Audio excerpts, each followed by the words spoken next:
الله العلي العظيم. أعوذ بالله من الشيطان اللعين الرجيم بفضل بسم الله الرحمن الرحيم. إنا لله وإنا إليه راجعون. هذا در الحسین. زمانے کے امام کو فرصت دینے کے لیے ہم یہاں جمع ہوئے ہیں. اللہ اکبر. یہ وہ ساعت ہے عزیزان محترم کہ جب ذاکر صرف منبر پہ آ کے بیٹھ جاتا ہے نا، اور کچھ پڑھنے کی ضرورت نہیں پڑتی، رونے کی آوازیں بلند ہو جاتی ہے. کیسے مصائب. اللہ اکبر. عزیزان محترم، ایک شاعر اپنی قلم شروع کرتے ہوئے کچھ شاعر حضرت عباس کے لیے کچھ شعر لکھتا ہے. بہت سا لمبا چوڑا اس نے شعر لکھا.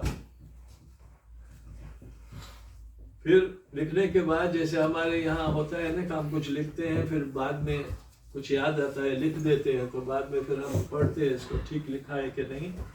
اس نے بھی ایک مرتبہ دیکھا کہ صحیح لکھا ہے کہ نہیں، تو اس نے مزہ نہیں ہے وہ شعر کو زمین پہ رکھ دیا.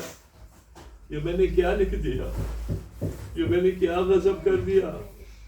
شعر میں اس نے لکھا تھا کہ حضرت امام حسین یوم عاشوراء حضرت عباس کے سہارے زندگی بسر کر رہے تھے. اس نے کہا یہ کیسے ہو سکتا ہے، امام حسین اور عباس کے سہارے، امام حسین اور عباس کے سہارے. عباس تو وہ ہیں جو اپنے آپ کو غلامان امام حسین قرار دیتے تھے، اور حسین تو وہ ہیں جو عباس کے امام ہیں. یہ کیسے ہو سکتا ہے؟ یہ کہہ کے اس نے وہ شعر رکھ دیا. کہا نہیں، یہ پڑھنے کے لائق نہیں. جمعرات تھی، وہ سویا. سونے کے بعد اس نے خواب میں دیکھا کہ حرم ابا عبداللہ الحسین میں ہے اور حرم پورا خالی ہے. جا کے منتجمین سے پوچھتا ہے آخر یہ کیا وجہ ہے، جمعرات ہے، آج حرم پورا خالی کیوں ہے؟ تو کہتے ہیں آج حسین جو ہے نا اپنے چھوٹے بھائی عباس کی زیارت کے لیے گئے ہوئے ہیں. ایک مرتبہ وہ بھی نکلا، حرم عباس میں آیا، دیکھا کہ ہجوم در ہجوم، پیر رکھنے کی جگہ نہیں ہے. مگر وہ خواب میں دیکھ رہا تھا. مصلحتاً وہ زری کے قریب پہنچا، دیکھا امام حسین کھڑے ہوئے ہیں وہاں پہ، عباس کی زیارت پر رہے ہیں. آئے اللہ اکبر. مولا ابا عبداللہ الحسین جمعرات کو اپنے حرم سے نکل کر عباس کی زیارت کے لیے کھڑے ہوئے ہیں اور کہتے ہیں آئے عباس، جب سے تم گئے ہو نا، دشمنوں کی آنکھیں نیند سے بے قرار ہو کے سوئی ہے. اے میرے عباس، یہ حسین امام تیرے سہارے. اور ایک مرتبہ پیچھے مڑ کے اس شاعر کو دیکھتے ہیں. شاعر گھبرانا نہیں، تو نے صحیح لکھا ہے. ارے میں حسین کے حوالے، میں عباس کے حوالے تھا، تجھے نہیں معلوم؟ عباس تھا تو بیویوں کی آنکھوں سے چین نظر آ رہا تھا. ارے جیسے ہی عباس شہید ہوئے، دشمنوں کی آنکھیں چین سے بری ہو گئی اور اعلیٰ تش کی آوازیں بلند ہونے لگی. عزاداران حسین، بہت روتے ہیں نا ہم، بہت روتے ہیں. ساتھ میں ایک بھی بات کرتا چلو، فاطمہ کی تمنا ہے نا، فاطمہ کی تمنا ہے، اس شہزادی کونین کی تمنا ہے ہم و آپ، جس نے خواہش کی تھی بابا سے، بابا جب کوئی نہ ہوگا تو ہمارے مظلوم پر کون روئے گا؟ تو رسول اکرم نے کہا تھا بیٹی گھبرانا نہیں، خدا ایک قوم کو پیدا کرے گا جس کے بوڑھے پہ ماتم کریں گے، جس کے جوان جوانوں پہ روئیں گے، جس کے بچے پہ روئیں گے. تو فکر نہ کر، یہ ہوگی، یہ ہے ہماری تمنا. اور ہم پوری دنیا میں ایک فاطمہ کی تمنا والے لوگ ہیں جو اپنے لیے کبھی بھی غم کی دعا نہیں کرتے، اور پورے دنیا میں کوئی اپنے لیے غم کی دعا نہیں کرتا۔ یہ ہم اور آپ ہیں جو ہاتھ بلند کر کے کہتے ہیں بارے الہ غم حسین میں کوئی کمی نہ ہو، اگر کمی ہو رہی ہو تو اس کو بڑھا دے۔ ہم اپنا غم بھول سکتے ہیں، حسین کے غم کو نہیں بھول سکتے۔ آزادارہ حسین میرا اور آپ کا مولا امام زمانہ زیارت ناہیہ میں فرما رہا ہے کہ میں اے دادا، اے جاد، آج تک میں آپ کے اوپر خون کے آنسو رو رہا ہوں۔ آزادارہ حسین۔ علامہ آیت اللہ محسن حکیم کا زمانہ ہے، بس آخری دو فقرے مصائب پہ آ جاتا ہوں، آپ کی زحمت تمام، مجھے پتا ہے ہم بہت تھکے ہوئے ہیں، مگر کتنے تھکے ہوئے ہیں آپ۔ تھکنے کے بعد ابھی آپ شام غریبہ کی مجلس کے بعد گھر میں جائیں گے، ٹھنڈا پانی پیئیں گے، آرام سے بیٹھ جائیں گے اور پھر سو جائیں گے، مگر چلو میں آپ کو کربلا لے جاتا ہوں۔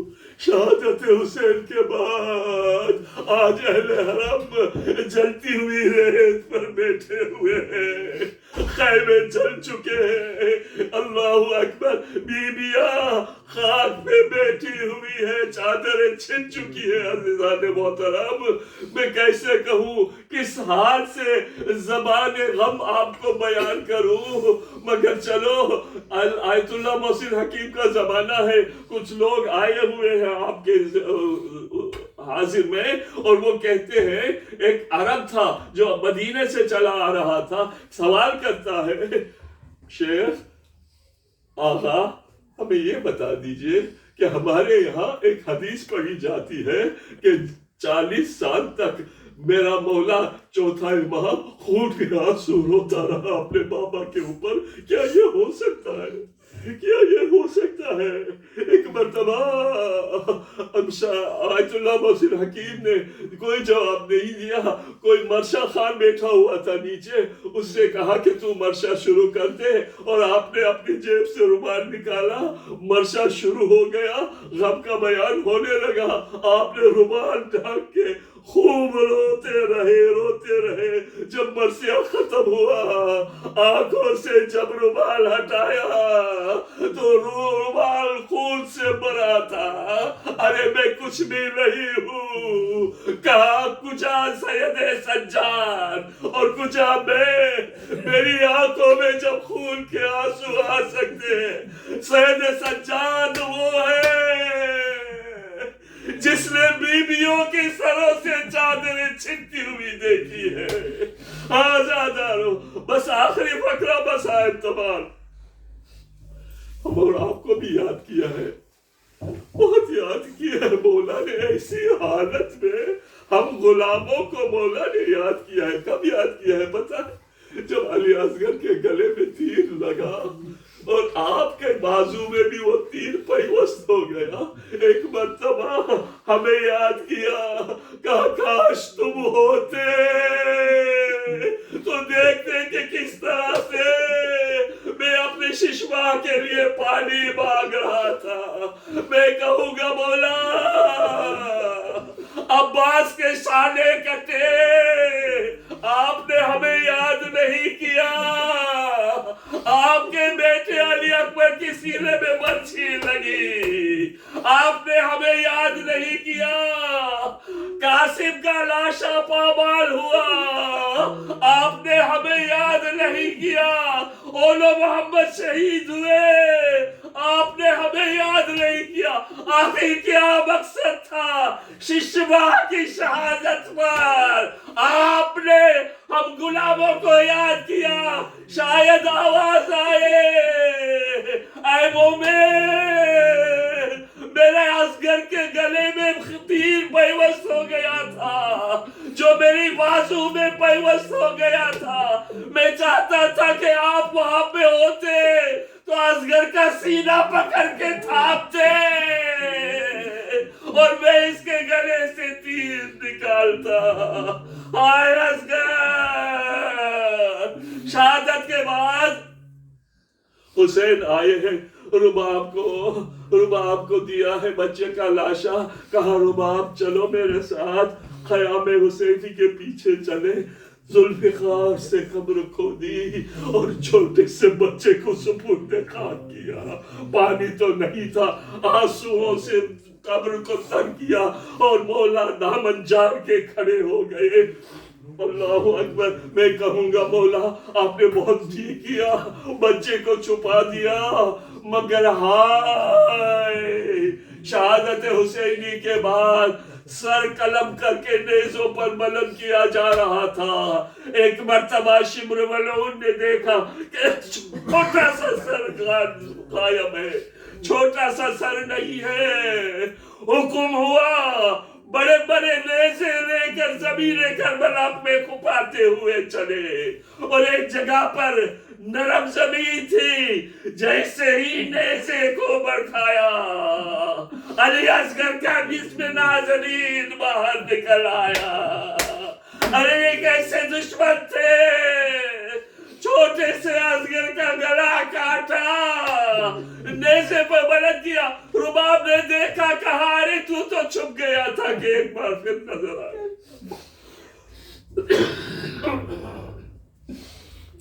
لا لعنت اللہ علی القوم الظالمین وسيعلم الذين ظلموا أي منقلب ينقلبون.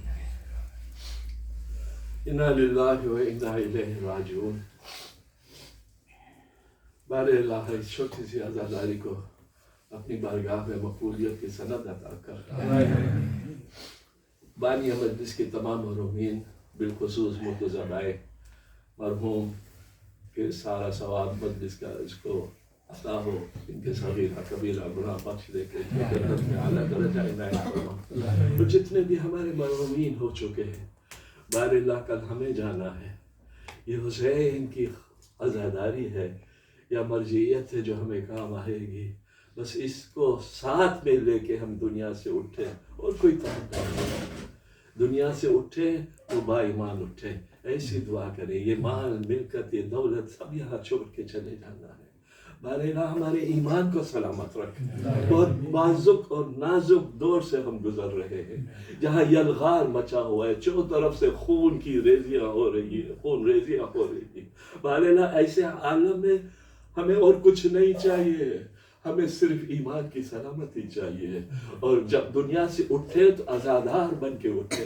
ہمیں کوئی غم نہ ہو سوائے غم حسین کے. ہمارے صغیرہ کبیرہ گناہ بخش دے بارے ہمیں کوئی غم نہ ہو سوائے غم حسین کے. ہمیں کوئی غم نہ ہو سوائے غم حسین کے. بارے اللہ حضرت حجت قائم عالم محمد کی ظہور میں تعجیل فرما. وآخر دعوانا ان الحمدللہ رب العالمین. ایک مرتبہ سورہ الحمد اور 3 مرتبہ سورہ قل پڑھ کر مرحوم مرتضی بھائی کو پڑھ کر بخش لے، اور جتنے بھی مرحومین ہو چکے ہیں سب کی ایصال ثوابی کے لیے یہ سورہ فاتحہ کا. بسم اللہ. مالک یوم الدین ایاک نعبد صراط الذین انعمت علیہم. ماتم حسین.